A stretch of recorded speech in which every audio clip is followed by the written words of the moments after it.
In this video, we're going to take a look at Photoshop's Type tool, which is found here. To use the Type tool, I'll click on the button that has a T on it, and I'm going to marquee draw a box. We can further adjust the text box here by grabbing these handles and dragging.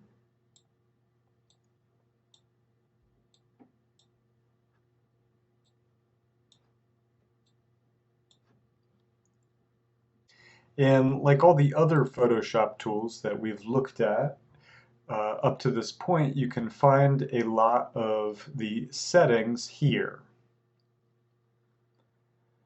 One such setting is this one here, where we can change the orientation of our type from horizontal to vertical, or back to horizontal. Currently, my font is set to 12 points, found here. We can change the size by using this drop down and choosing other sizes such as 24, 72. Notice with 72, the text that we have here goes off the box. We could further adjust the size of this box to accommodate the larger font size, as well as, of course, adjusting the size of the font itself. The fonts that you have available are, of course, dependent on the ones you have installed on your computer. Here we'll find the drop down where we have a number of different fonts that we can choose from.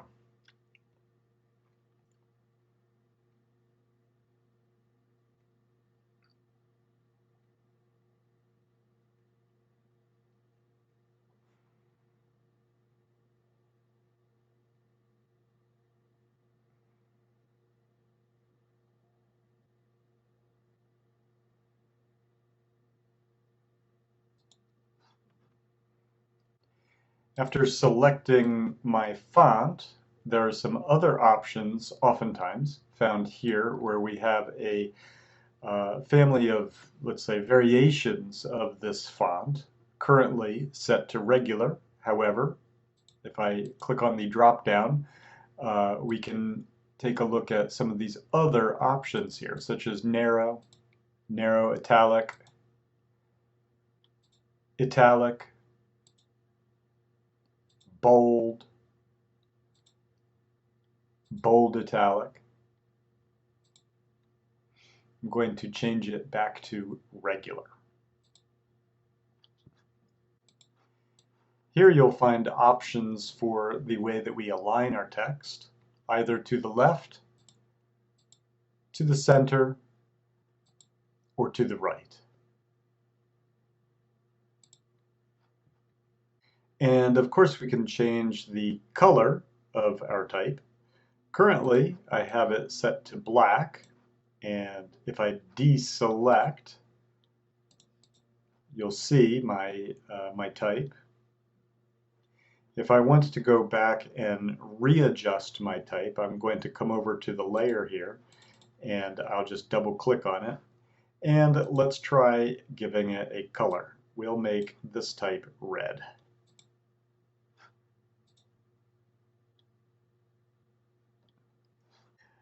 Notice that now, because I actually don't have my text tool selected, I don't have the settings for it here. However, if I click on the text tool once again, it'll bring up the text tool settings. You will notice that I am currently in this type layer, and I can still come in here and change the color of my font.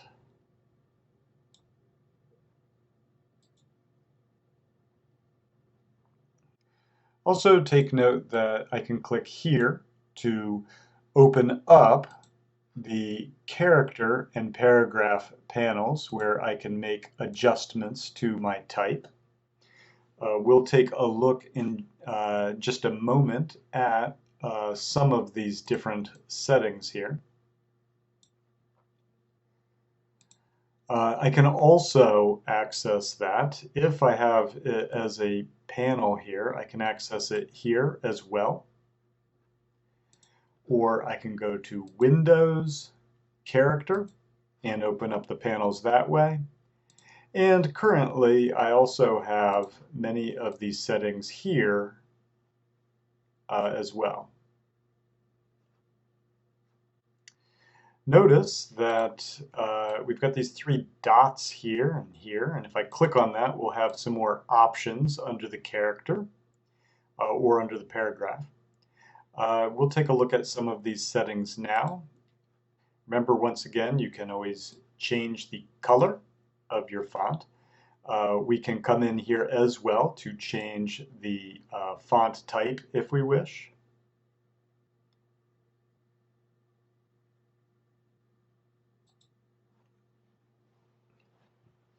We can also change the size of our font here.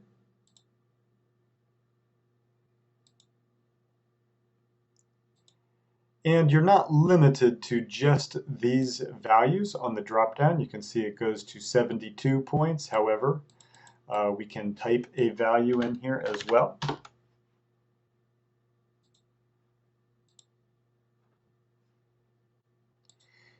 Here we'll find a property called leading, and leading will it will allow you to adjust the distance between these different lines of text here. Currently, it's set to auto. However, we can choose different values. For example, with this drop-down, we can try some other values. Some of these values, such as 6 points, is going to not be enough leading, and the text will start overlapping itself.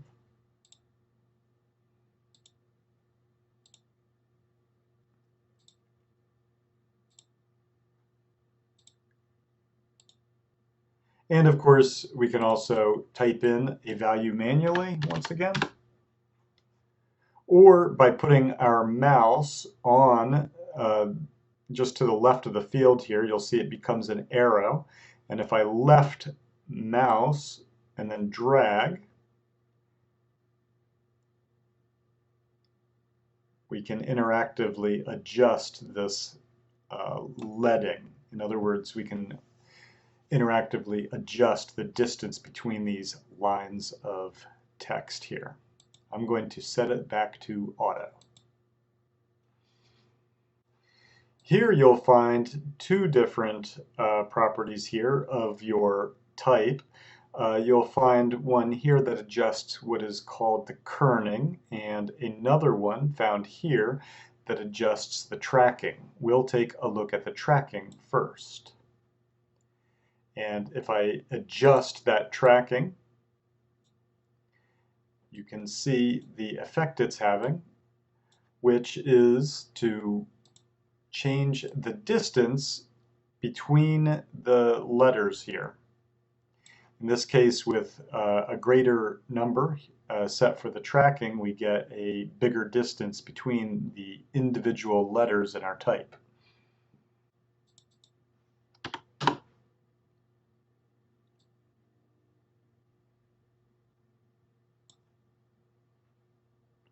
I'm going to set it back to 0.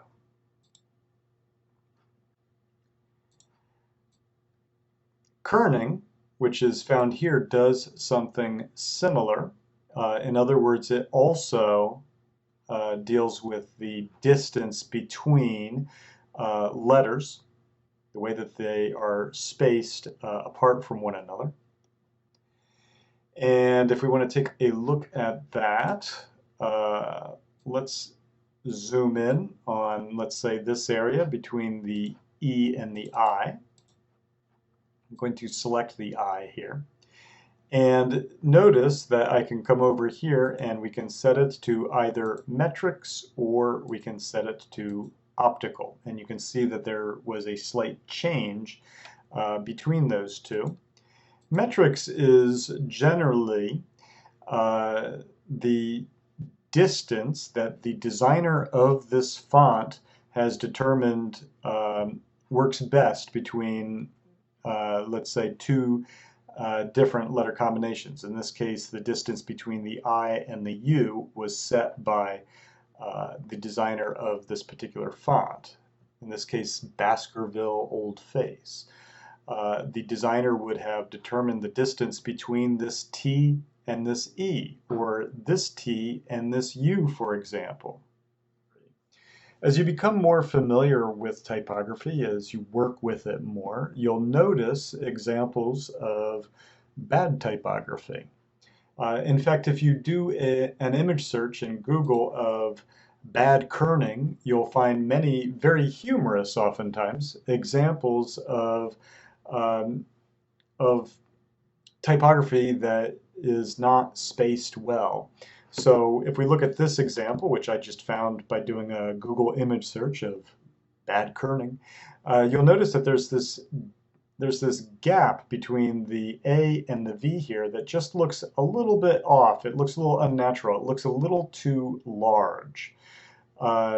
And this could make for confusion for people reading. Instead of seeing savings here, it's perhaps a bank, they might initially see it as saying something like savings. Let's take a look at this example, but in this document in Photoshop. And what I'm going to do is select the type that we've been looking at up to this point, and I'm actually going to write savings in all caps here, just like in that sign. And we can zoom in on it. And as you can see, we actually get something very similar to that sign, where there seems to be this gap between the A, which has this this slant going on this direction, and the V, which also has a very similar slant there in it, causing this unnatural looking space between the A and the V. Let's see what happens if we make a slight change to the kerning between these two letters, between the A and the V. So I'm going to come over here to where we can change the kerning, and we'll try setting it from metrics to optical. You can see that it brought the V closer to the A, and perhaps this looks a little bit better.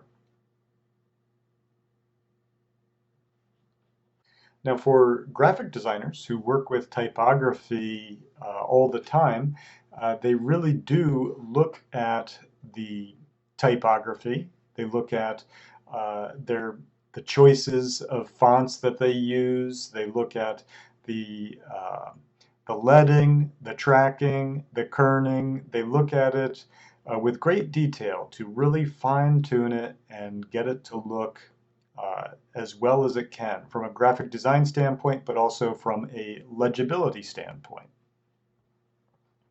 I'm going to change this font one more time because there are a couple other things I want to show you that I can better show you with a different font than the one that we're currently looking at.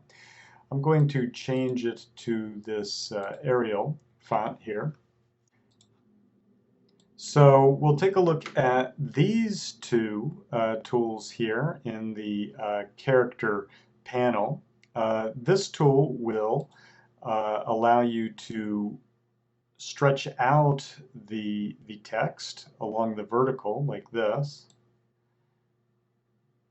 Or, of course, we could also squash it in like this.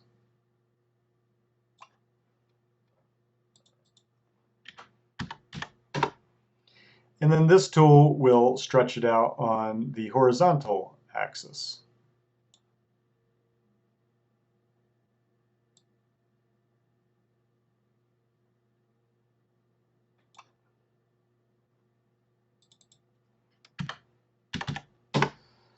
Do be careful with these two settings, however, remember that these fonts have actually been designed by a designer to work a specific way. So it's better to find a font that works for your design needs as opposed to selecting a font and then stretching it out either on the vertical or the horizontal. I'm going to open up this panel here, which is more or less an extension of the character panel here, although you'll see that we've got a couple more options here, which we'll take a look at. Notice that here we have this faux bold so that we can make the text bold. And we also have a faux italic, which will make this font italic.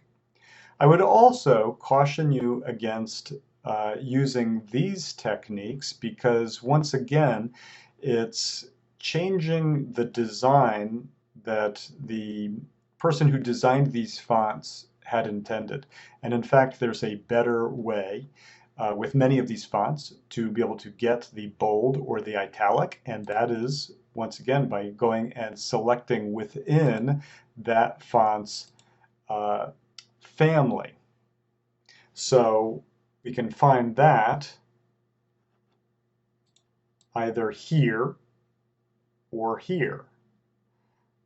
Right now it's set to regular, but we have a bunch of different options within this, everything from narrow to narrow italic, narrow bold italic, back to regular, italic, bold italic,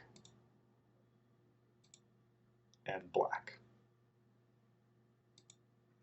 These are much better options than using these other methods for stretching out the font or for making the font bold or italic. If you can, it's better to use these, which have actually been designed for the specific use of being italic or bold. I'm going to change this font to red. And we'll go ahead and make it bold. And we'll take a look at a couple more things that we can do with our fonts. So I'm going to double click on the layer here to once again get these tool settings found here. Now, while I'm at it, let's just take a look at what we have here. I'll select, and I'm going to, I want to make sure I don't have anything else in here. I'm going to make my selection box smaller here, or my text box smaller, and we'll go ahead and center savings in here. And what we will take a look at is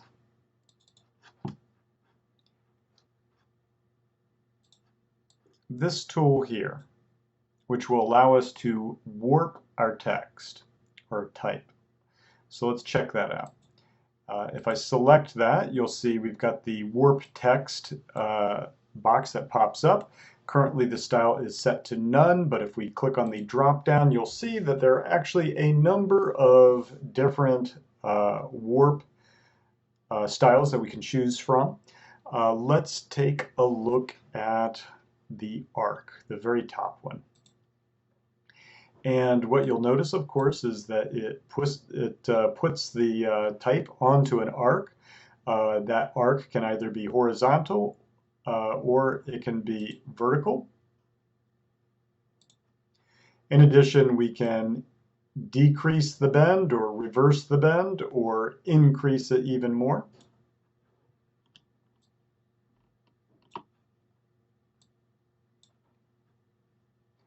We can increase the horizontal distortion.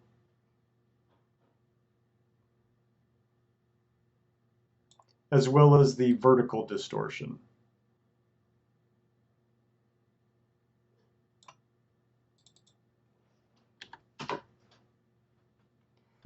In fact, as noted before, there are a number of different styles that you can also explore here.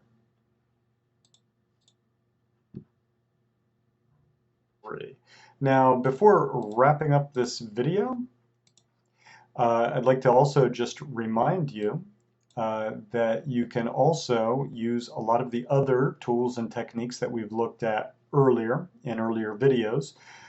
For instance, I can come over to my layer and we can double click on that layer and create a layer style for this.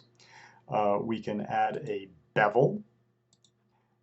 We could add a stroke to this layer with the typography. We can, of course, change the color of the stroke and change the size of the stroke if we need to. We can make it thinner, make it thicker. We can adjust the color of it.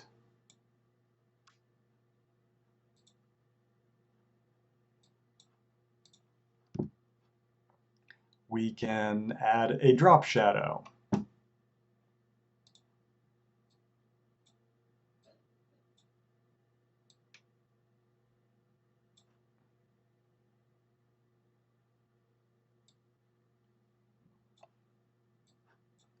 As well as all of these other layer styles that you can also explore. So this video has been intended to be just a very quick run through some typography concepts as well as some of the type tools in Photoshop.